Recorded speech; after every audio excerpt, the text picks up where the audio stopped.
Para mí, en la labor de hablar sobre la música, el sonido y todas las preguntas que se instalan en el mundo de la práctica creativa, se me hace necesario pensarlas en conjunto con una trayectoria musical colmada de una historicidad en donde las obras musicales y más ampliamente las experiencias sonoras se instalan. ¿La trayectoria de quién? Bueno, en este caso la mía, pero en todo caso, a través de mi vivencia, también la trayectoria de mis compañeras y compañeros músicos, con los que hemos construido, de alguna forma,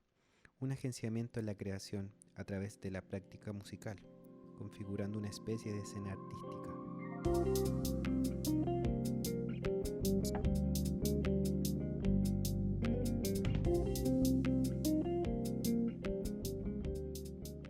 Por otro lado, no dejo de recordar el momento que estamos viviendo como sociedad, en donde el afuera y el adentro se radicalizan, abriendo una brecha que siento cada vez más amplia, encarnada por la puerta de mi casa, convirtiendo las ventanas en un registro visual más, uno más virtual que material, en el que el costo por acceder a su materialidad se puede pagar con la vida, o al menos con un pedazo de ella. Todo esto me invita a recordar un tiempo, un momento en donde vivencié la práctica musical como parte de un cotidiano colectivo, intenso, que ha calado hondo en los registros de mi memoria y que se proyecta en el presente en forma de sentires y preguntas acerca de mi propia práctica artística y musical, siempre en el esfuerzo de vincularla con un contexto, como a modo de mantra, para nunca olvidar las condiciones de producción de estas mismas prácticas.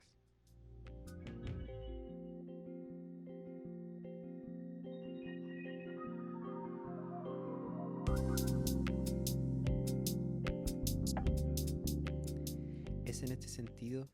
que me encuentro con algunos momentos que marcaron los caminos de una especie de escena musical que se fue conformando desde un tiempo hasta ahora y que se proyecta también hacia un futuro completamente incierto, con un mundo de la cultura y las artes en una constante crisis que se agudiza con el cruce entre un contexto pandémico y políticas culturales de corte neoliberal.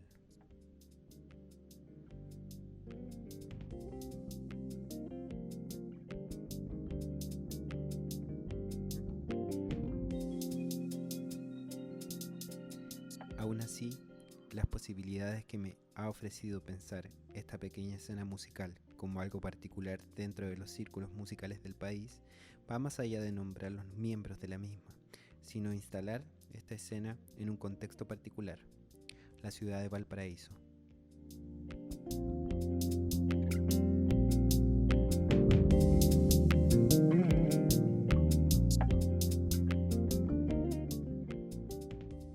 Así, con la ciudad puerto como una encarnación de lo mutante, de lo híbrido, de lo monstruoso, si se quiere, podemos volver a mirar esta pequeña escena musical que configuro, a través de lo humano, lo relacional, lo vivencial, que deja una práctica composicional e interpretativa con un fuerte ímpetu investigativo acerca del desarrollo de la creación como un elemento fundamental.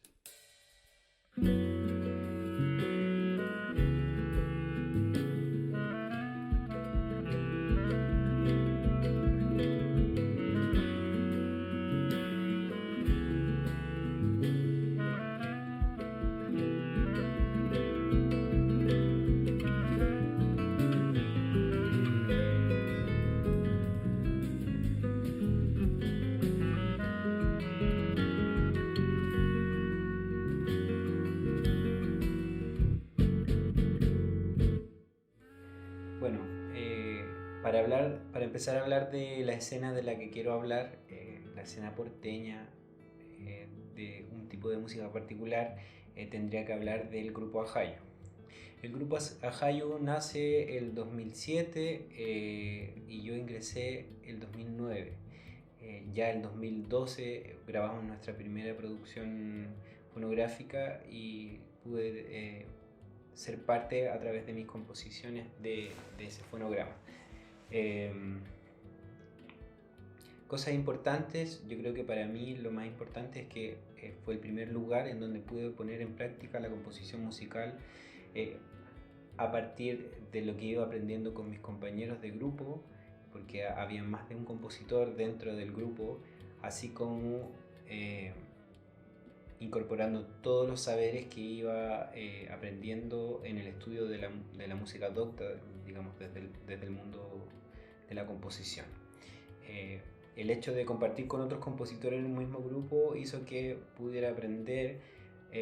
a través de otras formas de componer que a veces eran contrarias a las mías, entonces también se producían como procesos dialécticos en donde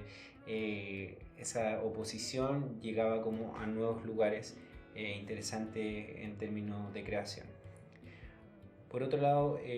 tuve la oportunidad de explorar nuevos timbres a propósito de los instrumentos latinoamericanos, que era,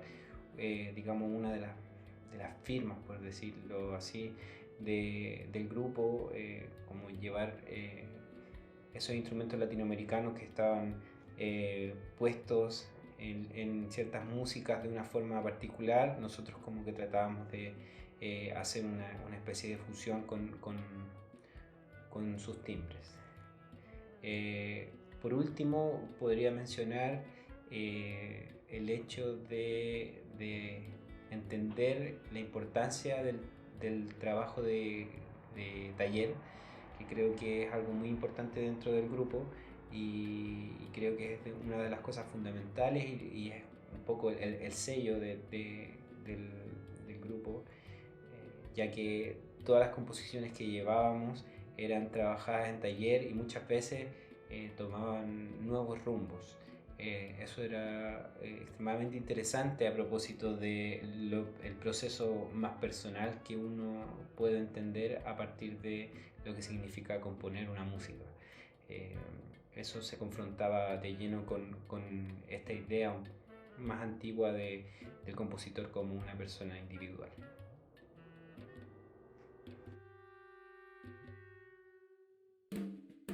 Si tuviera que hablar de un segundo disco que, al menos en mi entender, influenció de forma importante dentro de esta escena musical, fue el disco Algo Oscuro de Francia Villalobos. Bueno, Francia es mi hermana y este disco fue grabado el año 2014. Yo tuve la oportunidad de participar como contrabajista, como intérprete, y tuve cercanía con las mismas composiciones, ya que Francia es mi hermana y habíamos tenido la oportunidad de poder tocar esa música antes. Bueno, este disco un poco se desmarca del trabajo que ya veníamos haciendo con Ajayu. Se mete como mira hacia otro lado, más a un lado más cercano al jazz, con una fuerte raíz folclórica. Por tanto, la perspectiva composicional es bastante novedosa y mezcla muchas cosas de la música actual, digamos actual en términos del jazz sobre todo. Entonces es algo que es súper interesante de destacar. Para mí abrió una posibilidad nueva en términos de timbre, ya que los instrumentos, digamos, la instrumentación que se ocupó hacía que cada uno de los instrumentos que tenían un rol más o menos tradicional dentro de ciertas músicas, digamos que se quiebra un poco eso y el contrabajo canta un poco más. La flauta traversa, que también es un instrumento que aparece harto en la música de este disco, empieza a jugar un rol mucho más armónico, entonces como que un poco se da vuelta la idea o el imaginario que tenemos de los instrumentos. Creo que esto es algo súper importante y destacable de este disco en particular.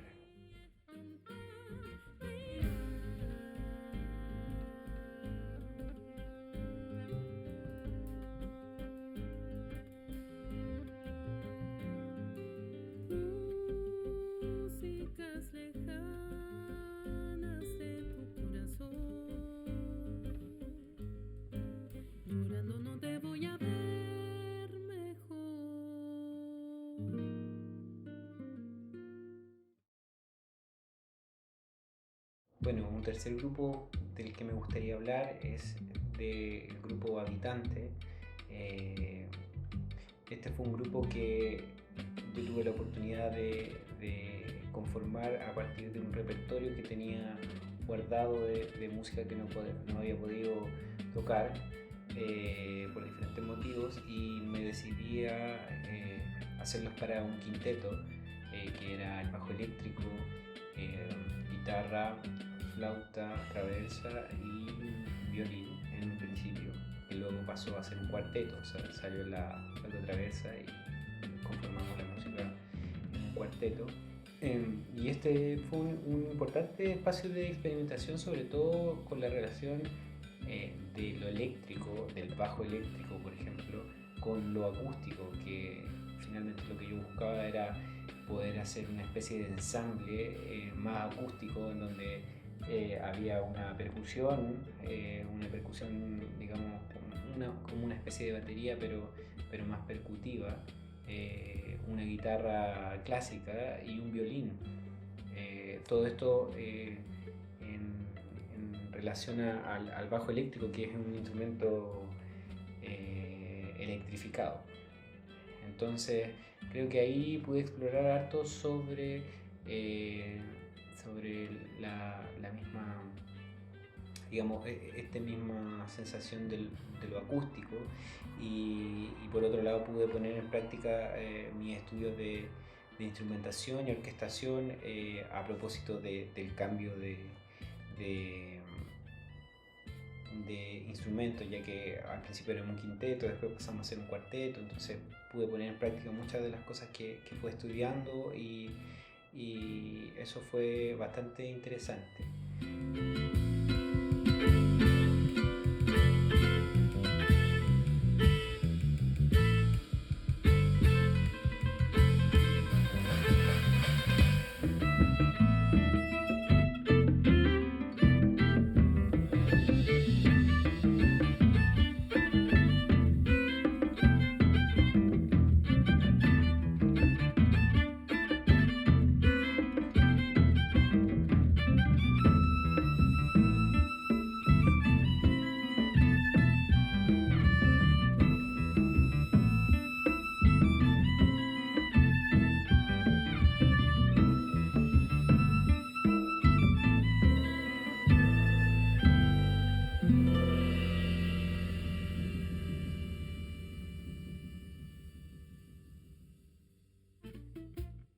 Un cuarto grupo que me gustaría mencionar es aquel grupo que se conforma a partir del trabajo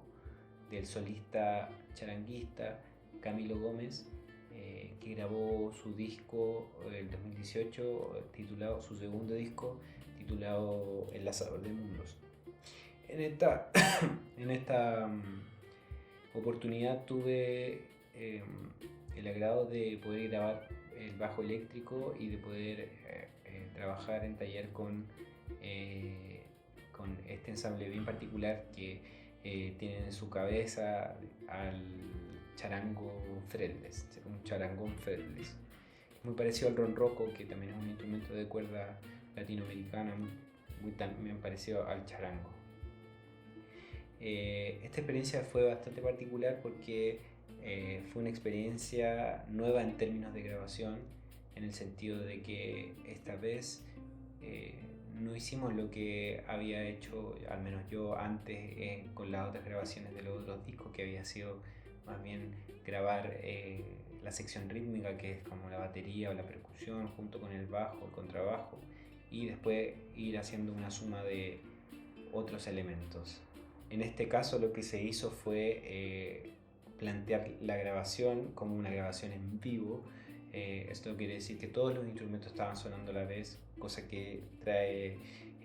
sus pros y sus contras, pero sin duda es una experiencia muy rica en términos de aprendizaje musical, ya que las cosas que se ponen en juego están mucho más cercanas a la idea de un ensamble más docto, más clásico, que en general al momento de enfrentar una grabación siempre van a grabar en vivo, porque en vivo pasan cosas que no pasan, digamos, en una grabación más planificada por parte. Por otro lado, otra cosa que destaco es el trabajo técnico que se hace sobre todo a propósito de la investigación instrumental del charangón fretless, a propósito de la búsqueda de nuevos sonidos, de nuevas sonoridades mucho más cercanas a la India, quizás a Oriente, y eso lo hace hace que este disco sea un disco muy interesante.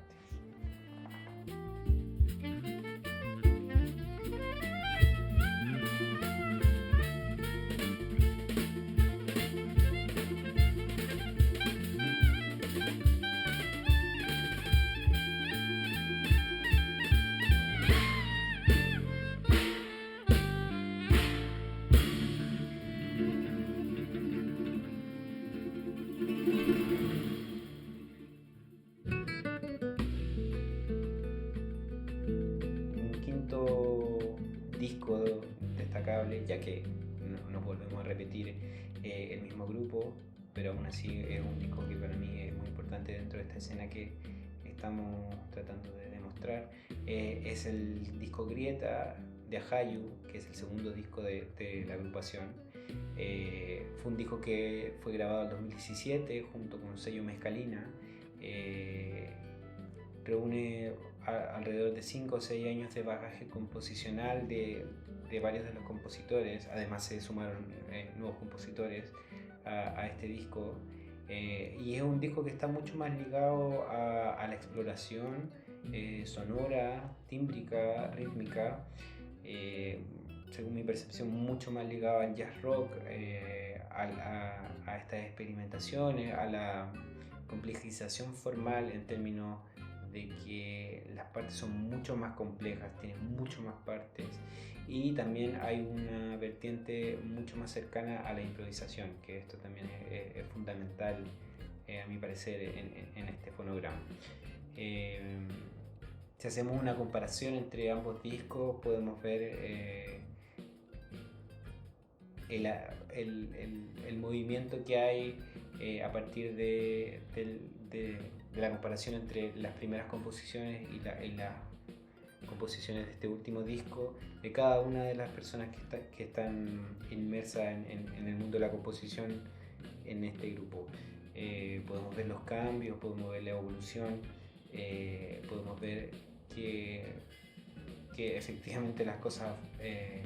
y los gustos, los estilos van cambiando con el tiempo, ya que uno va conociendo nuevas cosas, te va acercando más a unas, te va alejando de otras,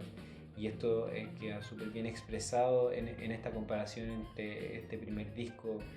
homónimo del 2012 y el disco Grieta del 2017.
También es importante destacar otros actores que están dentro de esta escena y que son muy importantes de mencionar al momento de pensar esta misma escena.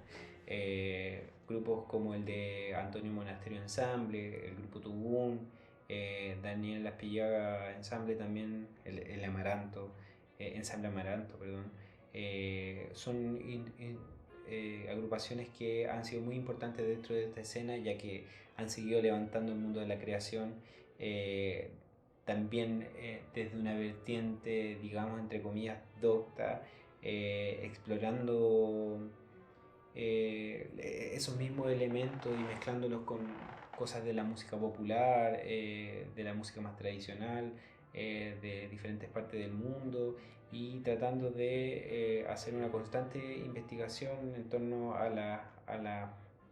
música instrumental en general. Eh,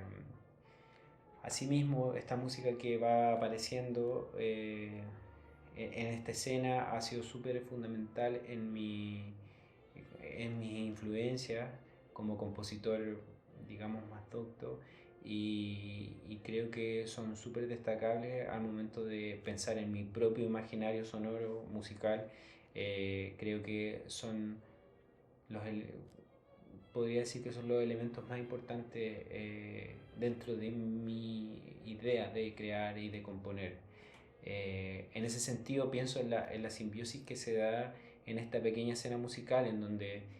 lo que hace el compañero o la compañera en términos creativos, en términos composicionales, influye en mí, así como lo que yo hago, lo que yo realizo como artista musical, influye en los demás. Creo que esto es algo que destaco en demasía porque asimismo se va construyendo esta escena a través de esta simbiosis, de esta influencia mutua que se va generando a través del tiempo.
Creo que una de las cosas que más destaco al momento de hablar de esta escena musical es esta mezcla que se da en torno a la dimensión docta o más clásica de la música, con las perspectivas que emergen de la música más popular o de origen tradicional o folclórico. Creo que en términos composicionales eso es súper interesante porque son dos formas súper distintas de ver la música, pero no necesariamente contrarias, sino que pueden ser complementarias. En ese sentido, grupos como Ahayu, Tugun, todos los mencionados antes, toman las herramientas de la música docta, así como también su preocupación por las sonoridades y la música instrumental, y las llevan al uso de otros instrumentos como los instrumentos latinoamericanos. Creo que ahí se produce algo que es súper interesante a propósito del timbre de los instrumentos, que también viene como a seguir la tradición de quebrajar las categorías propias de las instituciones musicales en este caso. Eh, Esta vez ya no se está ocupando un violín o un violonchelo como para poder hacer música más actual, más contemporánea, sino que esta vez se están utilizando charango, quenas, quenacho, y que este legado también lo podemos ver históricamente ligado a la nueva canción chilena y a aquellos compositores que colaboraron con digamos, este movimiento, como Luis Alvis, como Roberto Falabella, sobre todo Sergio Ortega, entre otros compositores que se han preocupado de ocupar otros instrumentos, que puede ser una cosa de perogrullo, pero creo que es súper fundamental para mí en estos momentos, a propósito de cuestiones técnicas, estéticas, epistemológicas, incluso ontológicas,